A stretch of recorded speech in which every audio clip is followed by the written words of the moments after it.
So I want to start out real quickly about fair housing because that's our topic of the month. And next month is Fair Housing Month. So, what is fair housing? Well, Title 8 of the Civil Rights Act of 1968 is also known as the Fair Housing Act. And what it does is it protects people from discrimination when they are renting, buying, or securing financing for a home, right?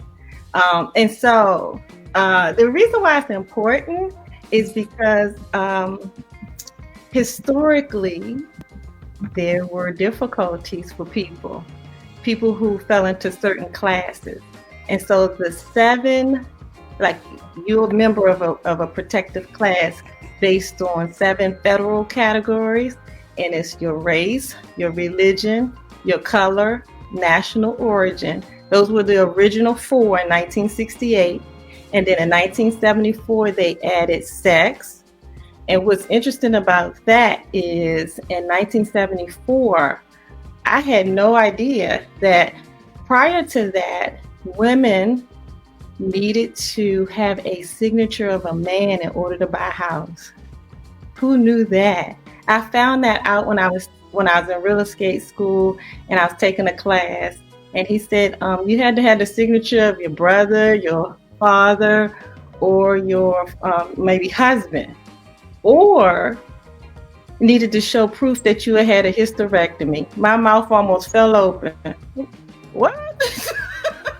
I found that out actually. What movie? I want to say it was A Raisin in the Sun. Okay. I think it was that movie when she went to go buy the house for the family at the end. When mom went to go buy the house at the end, she couldn't buy it without her son's signature. So isn't that something? That was wow. And so considering 20 years later, I bought my first property, had no idea that our 4 mothers and 4 fathers had fought that fight for me because I didn't go through any of that. Yeah. Only 20 years earlier, that was very, very near and dear. And I said, wow, okay. And then they added in 1988 disability, and they added familial status. And for those who don't know, that's people with children, and it also includes pregnant women. And so just examples of how this would play out is like you may go to get an apartment and they notice that you're pregnant, and they could say, oh well, you can live over here, because we don't want children running over people's heads. Get the children, or they just assume that you may be noisy or stuff like that. And so things like that now we don't have to deal with. So just thinking about the principles of Sankofa, when we make sure we look at our past so that we can bring the good things forward and don't repeat the bad things that happen. We don't want to repeat those in our future.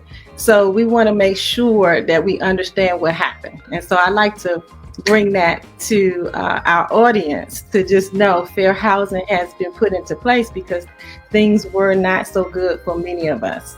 And he is the president of Turn Group Technology. So Key, what's going on? Hey, look, we want to talk about credit, and I know that that's something you do, especially helping people who are startup companies get their credit and stuff in line. And so I'm going to ask you the first question. What is the minimum credit score for most lending institutions? What are they looking for? I don't know.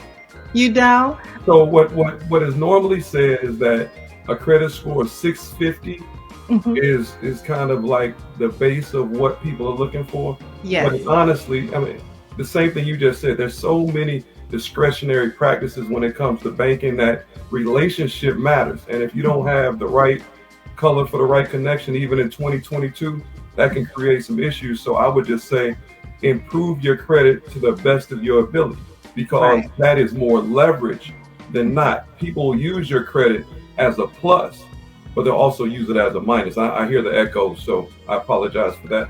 But a lot of times you can have your credit scored at 800, but then people want to see some other particulars depending on what you're trying to accomplish.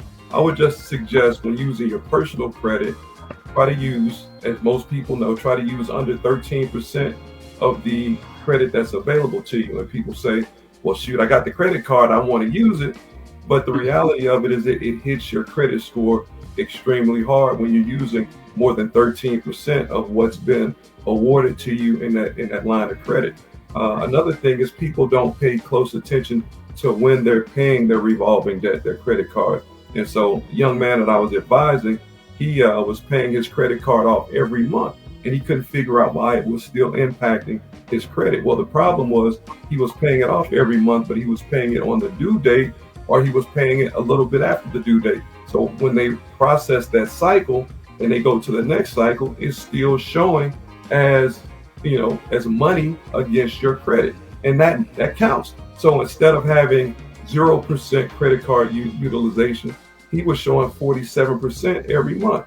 The killer was the credit card was only like $1,000. So he was literally killing his credit score by the timing in which he was paying his credit card. And so subtle things like that are things that we don't share amongst each other, but those are things that you look at your score and you're like, why is my score 550 or 650? In addition to people who might have just bad payment history. These are things you got to be aware of. Just like if you have $10,000 worth of debt on a credit card and $10,000 on a line of credit or a home loan, your loan against your house, they're calculated totally different. $10,000 on a credit card is killing your credit score. $10,000 on a personal loan or a line of credit against your home, that's, it's almost nothing. And so not almost nothing, but you get my point, is that it weighs so much heavier in the calculation. So we gotta always go back to that old adage, the devil's in the details. And they find details that if you're not paying attention, they'll get you every time.